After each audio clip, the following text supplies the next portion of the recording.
የጠበቃ አብዱል ጀባር ሁሴን ድንገተኛ አሟሟት ውዝግብ ፈጠረ። ባለፈው ሮብ ነሐሴ 11 ምሽት ህልፈታቸው የተሰማው ልደቱ አያሌውና ጀዋር መሐመድን ጨምሮ የበርካታ ፖለቲከኞች ጠበቃ የነበሩት አቶ አብዱል ጀባር ሁሴን ድንገተኛ አሟሟት ውዝግብ ፈጥሯል። በአዳማ ከተማ የቀብር ስነ ስርዓታቸው ነሐሴ 12 2021 የተፈጸመው አቶ አብዱል ጀባርን አሟሟት በተመለከተ አስክሬናቸውን የመረመረው የሚኒሊክ ሆስፒታል እስካሁን በይፋ ያሳወቀው ነገር ባይኖርም መሞታቸው በሰው እጅ መሆኑ ተረጋግጧል። ለዚህም ማስረጃ አስክሬኑን ከገነዙ ሰዎች መካከል አንዱ ከቀብር ስነ ስርዓታቸው በኋላ ባደረጉት ንግግር አሳውቀዋል።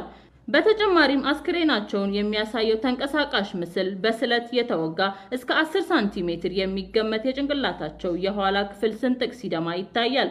በቀብር ስነ ስርዓቱ ላይ የተናገሩት የአስክሬን እጥበት ያካሂደዋል የተባሉት ግለሰብ የጠበቃው አስክሬን ከእምብርት እስከ አንገት ድረስ መቀደዱንም ገልጸዋል። የአስክሬኑ ምርመራ ያደረገው ሆስፒታል በእነዚህ ጉዳዮች ላይ ማብራሪያ አለመስጠቱ ቅሬታ ፈጥሯል። አቶ አብዱል ጀባር ሞተው የተገኙት በአዳማ ከተማ ቦሌ ክፍለ ከተማ ቀበሌ 12 ሲሆን በዚህ ግድያ ውስጥም የመንግስት አካል እጅ አለበት የሚል ጥርጣሬ ፈጥሯል። አሜሪካ ጄፍሪ ፌልትማንን በድጋሜ ወደ ኢትዮጵያ ልትልክ ነው። የአሜሪካው ፕሬዝዳንት ጆ ባይደን የአፍሪካ ቀንድ ልዩ ልዑክ አድርገው የሾሟቸው ጄፍሪ ፌልትማንን በድጋሜ ወደ ኢትዮጵያ ሊልኩ ነው።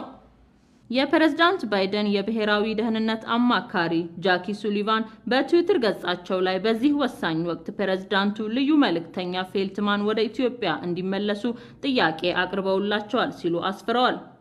ለወራት የዘለቀው ጦርነት በታላቋ ሀገር ላይ ከፍተኛ ስቃይና ክፍፍል አምጥቷል። ይህ ሁኔታ በተጨማሪ ውጊያ አይሽርም ያሉት ሱሊቫን የጦርነቱ ተፋላሚ ወገኖች ወደ ድርድር ጠረጴዛ በአስቸኳይ እንዲመጡ ጥሪ አቅርበዋል። ይህንኑ የባይደን አማካሪ መልእክት ከቀናት በፊት ኢትዮጵያ የነበሩት የአሜሪካ ተራድኦ ድርጅት አስተዳዳሪ ሰማንታ ፓወር በትዊተር ገጻቸው ላይ አስተጋብተዋል። መልእክቱን አስቸኳይ ሲሉ የጠሩት ሰማንታ ፓወር ለዚህ ግጭት ወታደራዊ መፍትሄ የለም ሲሉ በትግራይ ያለውን ቀውስ ሊፈታ የሚችለው በድርድር መሆኑን ገልጸዋል። ፈረንሳይ ከኢትዮጵያ ጋር የተፈራረመችውን የወታደራዊ ትብብር አቋረጠች። የዛሬ 3 ዓመት ገደማ ማርች 2019 የፈረንሳዩ ፕሬዝዳንት ኢማኑኤል ማክሮን ጠቅላይ ሚኒስትር አብይ አህመድ የተፈራረሙትን ወታደራዊ ትብብር ስምምነት ማቋረጧን የፈረንሳዩ ዜና አገልግሎት ኤኤፍፒ ዘግቧል። ወታደራዊ ስምምነቱ ፈረንሳይ ኢትዮጵያ ልትገነባ ላቀደችው የባህር ኃይል 85 ሚሊዮን ዩሮ ብድር ስምምነት የሚያቅፍ ነበር። የፈረንሳዩ ፕሬዝዳንት እርምጃውን የወሰዱት በኢትዮጵያ ፌደራል መንግስትና በትግራይ ክልል መካከል የተቀሰቀሰውን ጦርነት በድርድር እንዲያልቅ ያቀረቡት ጥሪ ሳይሳካ በመቅረቱ መንግስት ላይ ጫና ለመፍጠር እንደሆነ ተነግሯል። የፈረንሳይ መንግስት ከኢትዮጵያ ጋር ከ2 ዓመት በፊት ወታደራዊ መስክ ትብብር ለማድረግ የፈጸመውን ስምምነት ማገዱን የሀገሪቱ ዜና ወኪል ዘግቧል። ሀገሪቱ የውል ስምምነቱን ያገደችው በትግራይ ባለው ሁኔታ መሆኑን ለጉዳዩ ቅርብ ከሆኑ 2 ባለስልጣናት መስማቱን የዜና ወኪሉ አመላክቷል።